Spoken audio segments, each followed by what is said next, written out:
municipal government, in the city civil service, and in state and federal government positions.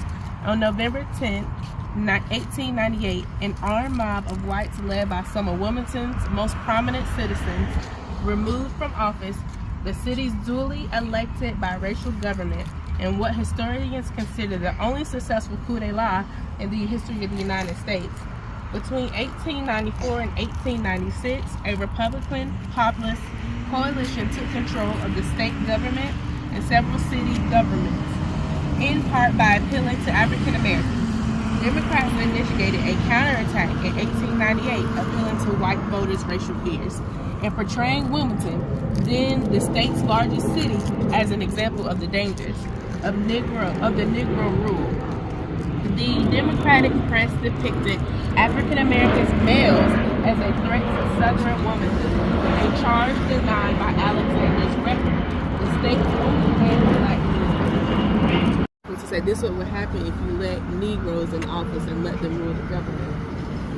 A charge denied by Alexander Mansell's record. The state's only daily black newspaper. The day following the elections of November 8th, a white mob gathered at the courthouse and adopted the white man's Declaration of Independence. It demanded that the city return to an all-white administration, that the record cease publication, and that Alex Manly be banished. White leaders presented the Declaration of Prominence to African Americans, demanding a response within 12 hours. Mail rather than hand-delivered, their reply arrived too late. On the morning of November 10th, a mob of armed whites burned the record to the ground, then turned its fury and guns at the African American population. At least 10 blacks died in the violence, scores more according to African American oral tradition. Hundreds of men, women, and children fled to surrounding swamps and forests in search of safety. Whites expelled from the city both black and white political and business leaders who were opposed to democratic rule and white supremacy.